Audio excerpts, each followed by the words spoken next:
Hey everyone. So for today's lecture, we're going to be looking at the rise of fascism. We're going to really be looking at the 1930s from a worldwide perspective.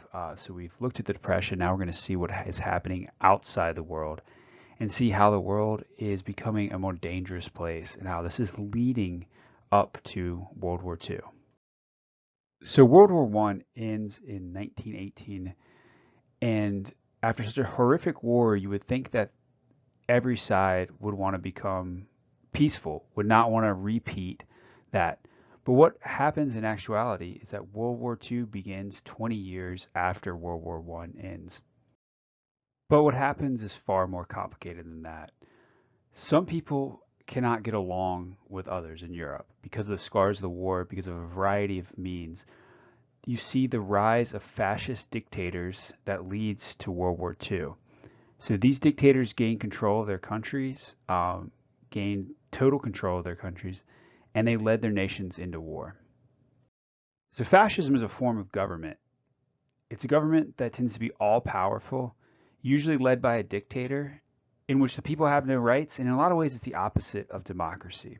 So what fascism is and where it gets its name is from a fascis, which is a series of sticks, which is a pile of sticks that Roman soldiers carried. So the idea of this is it's a symbolism of together an entire nation is stronger than one individual.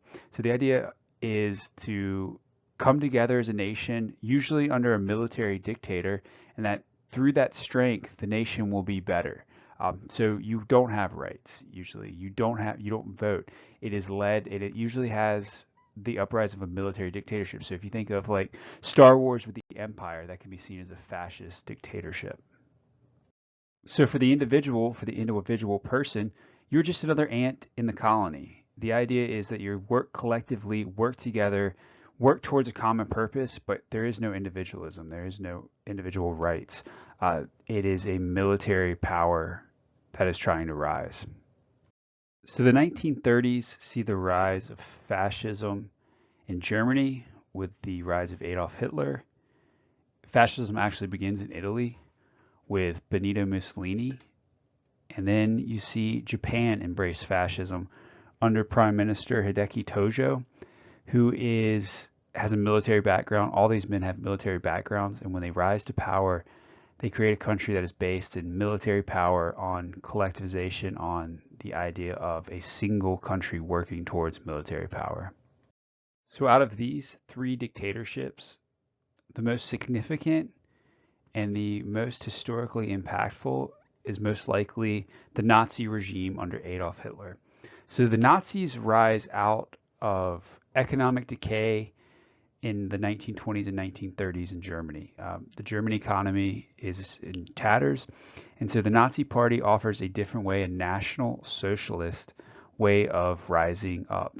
So desperate Germans actually vote Hitler into office as chancellor in 1933, and after this he consolidates power until he's a single dictator, and this will lead to war. But Hitler, in a lot of ways, does fix the economy. Germany's economy grows by leaps and bounds from 1933 to 1939. Their military power grows, so they do become more powerful under Hitler. While the country is becoming more powerful, Hitler is becoming more powerful.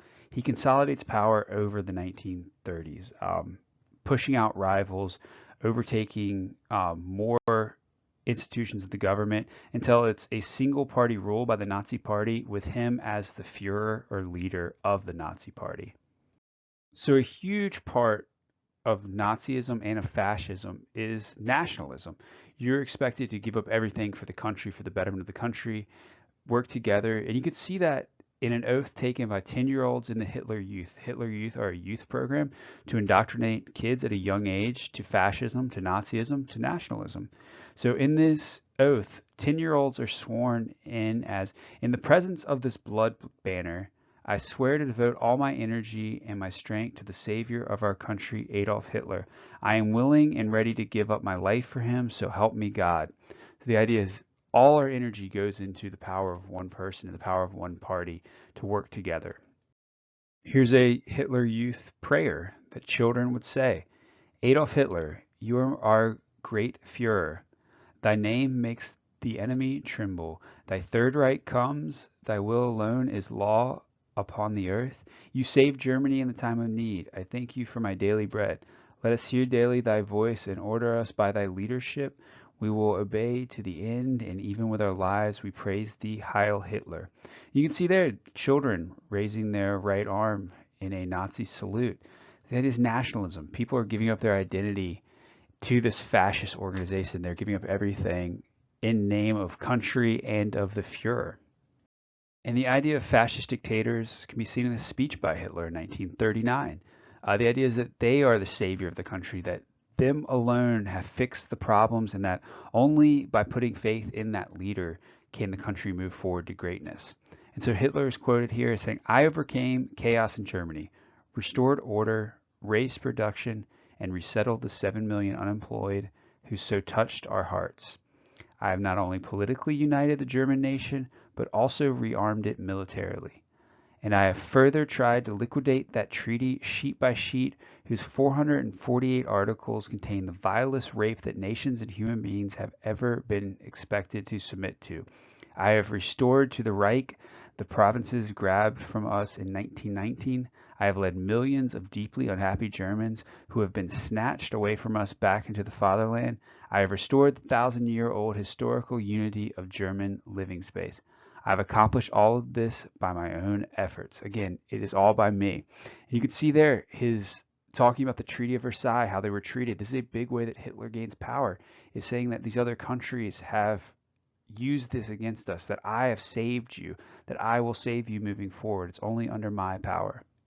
So these fascist dictatorships form an alliance in the 1930s known as the Axis powers. This is an alliance of Germany, Italy, and Japan. And these are the powers that push the world into war. So if we remember, in the 1920s, the U.S. actually isolates itself.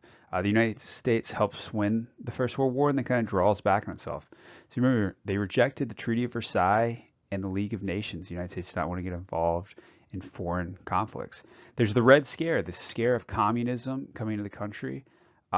There's the growth of the KKK, and particularly the growth of KKK against immigration, against outside forces. And there's the Emergency Quota Act, which limits immigration in the United States. And you can see that depiction here in the cartoon of Ho-Hum.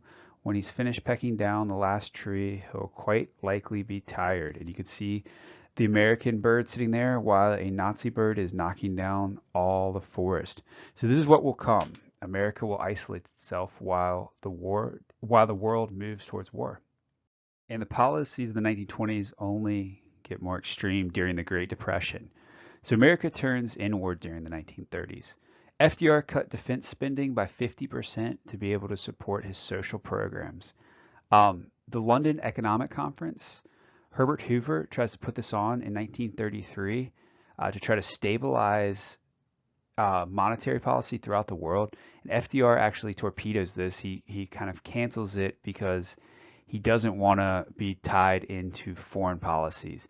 And the United States cuts ties with the Philippines. It doesn't want to be involved in dealing with a colony. And so the United States really turns inward in the 1930s as a result of the Great Depression. But unfortunately for the U.S., things are happening outside the borders. So in 1931, the Japanese Empire invades the province of Manchuria, which was a part of China at the time. And this is a clear violation of the League of Nations laws. They are invading an area of another sovereign country.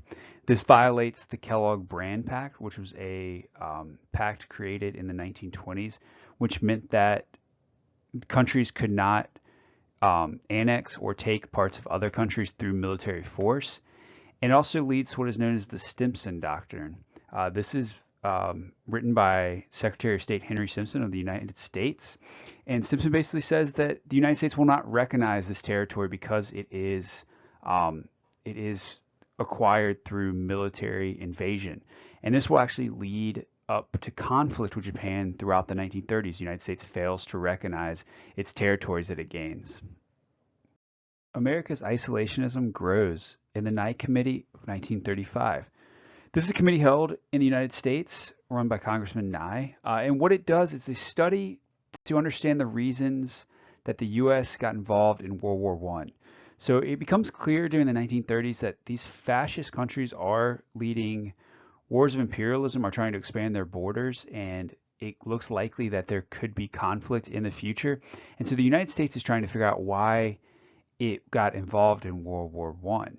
And so what the Nye Committee decides is that it was actually merchants of death that led the United States into World War One. That is, that American businessmen with interest in the war got the United States involved. And so what happens as a result of this committee, Congress passed the Neutrality Acts. The Neutrality Acts state the United States could not trade with countries that were involved in war of any sort. So the idea of this is to try to stop what happened in World War I, where the United States is trading with Britain and gets drawn into the conflict because of that. They're trying to avoid a Lusitania incident. The United States does not want to get involved in war. But again, the world seems to be moving towards war in certain ways. In 1935, Italian forces invade the country of Ethiopia. And this is a clear case of aggression. Benito Mussolini, the fascist dictator, in a lot of ways is trying to reestablish the Roman Empire from Rome. So he invades Ethiopia to try to overforce that and try to create an empire in North Africa. In 1936, German moves tanks and weaponry into the area along the Rhine River known as the Rhineland. This is near the border with France, and this is supposed to have been a demilitarized zone, so there wasn't going to be weaponry, there weren't going to be troops. And the idea behind that is to try to prevent war between France and Germany in the future, to try to create a buffer between war. And Germany disobeys this. Is a clear violation of the Treaty of Versailles, and the Allies actually did nothing in response to this. And what this does is allows Germany to secure their western border. It allows them to militarize their western border with France in case of a future war. So fascism continues to spread violently throughout the world with the Japanese invasion of China in 1937. So as a result of occupying Manchuria, the Japanese say that the Chinese are provoking them by having armed conflicts throughout, by arming rebels, etc. So Japanese uses this as justification to invade mainland China. What happens during this is a very bloody and horrific conflict in which Japanese soldiers often target civilians, particularly in the Chinese city of Nanking. This is known as the Rape of Nanking, where they use systematic sexual assault, torture of civilians, mass executions. You can see that in this horrific picture here of the destruction of the city. Also, what happens during this incident in Nanking is what's known as the Panay incident. This was a Japanese attack on an American gunboat, the Panay, which had been anchored in the Yangtze River. And this attack will have some retaliation by the United States. So as a result of the Japanese invasion of China in 1937, you begin to see a change in policy in the United States.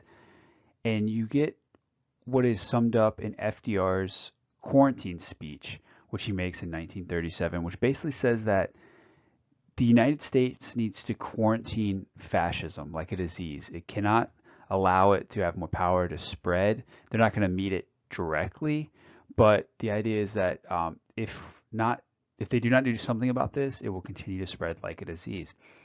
And so this leads to the oil and steel embargo on Japan in 1937. That is, the United States limits and eliminates trade with Japan for these goods. So you have to remember, Japan's a small island nation. They need oil and steel from the United States. So this will hopefully kind of choke them off in FDR's idea. But actually 92% of Americans opposed FDR. They thought that he was getting involved in the conflict, that he should have stayed out of it. But what happens is he's trying to cut off fascism and trying to quarantine it. And he's hoping that this will cause Japan to draw back in a little bit, but actually the opposite happens. In 1938, Germany invades Austria. This is done peacefully, but it annexes the country. Austria ceases to exist. The thought behind this was that Hitler was trying to gain German citizens who had been part of Austria, but this also secures the German southern border. So Hitler is expanding Germany as well. Nazi Germany continues to expand when they invade what is known as the Sudetenland in Czechoslovakia. This is a land that has kind of been in between Germans and the Austro-Hungarian Empire for a long time, but there are a lot of German speakers here. So Hitler claims that this area is a historical part of Germany, that it belongs within Germany, and they send troops in. They're not met with force, and this leads to the Munich Peace Pact.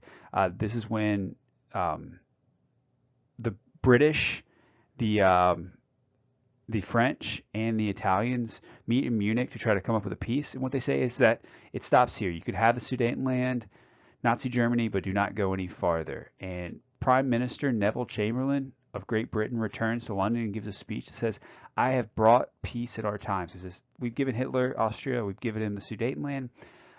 This will end it now, and we will have peace. However, Hitler and the Nazis almost immediately violate the Munich Agreement. They move into the remaining area of Czechoslovakia, so not just the Sudetenland, but the rest of the country of Czechoslovakia, overtaking that entire country. Again, they're met with no force. And you can see here, this is a Czech woman who is obviously distraught, but greeting the Nazis who have invaded her country. But after this, Britain is determined that Germany will not take any more territory. So they say, we had this agreement, we thought it was over, you went farther. Anything else that happens, no matter what it is, if you expand your territory anymore, we will declare war. So as Nazis are spreading and things in Germany, it becomes clear that things are not going to go well for the Jewish community in particular. National Socialism, the Nazi Party, and Hitler is founded in a lot of ways on anti-Semitism, on blaming the Jews, on hatred of Jews. And so what happens is Jews begin to seek refuge throughout the world. And you can see that in the St. Louis in 1939. So this was 937 Jewish refugees hoped to get asylum while the St. Louis was cruising miles from the Florida coastline. So they leave Europe. They're trying to find a place on the ship. They're on a ship called the St. Louis. 83% of Americans opposed their request. They did not want Jewish refugees. They did not want Jewish immigrants. So St. Louis was actually forced to return back to Europe. Of those 937 Jewish refugees, 254 would die in the Holocaust. So the United States does not step up to the plate. Even though Germany is annexing areas, overtaking areas, America still does not want to give refuge to a lot of the Jews. And this is seen kind of the horrific aspect of what happens here with the St. Louis. So there's fear of war throughout Europe, in a lot of ways throughout the world, but it doesn't seem like the German aggression, the German desire for land is going to end anytime soon. But in August of 1939, the Nazi Germany and the Soviet Union signed the German-Soviet Non-Aggression Pact. What this means is that they are now allies and they will not go to war with each other. And this really gives Hitler a green light for war. So if you remember in the First World War, Germany goes to war with Russia and in the West with France and Great Britain. So what this does is eliminate the idea of a two-front war. It eliminates the idea of a war with the Soviet Union so that if Hitler continues to expand, if Great Britain and France declare war, he will just have to face those enemies in the West rather than have to fight two fronts. And so this is what really gives Hitler a green light for war. And what we will see in 1939, September of 1939, the Second World War will begin, which will be the deadliest conflict in human history.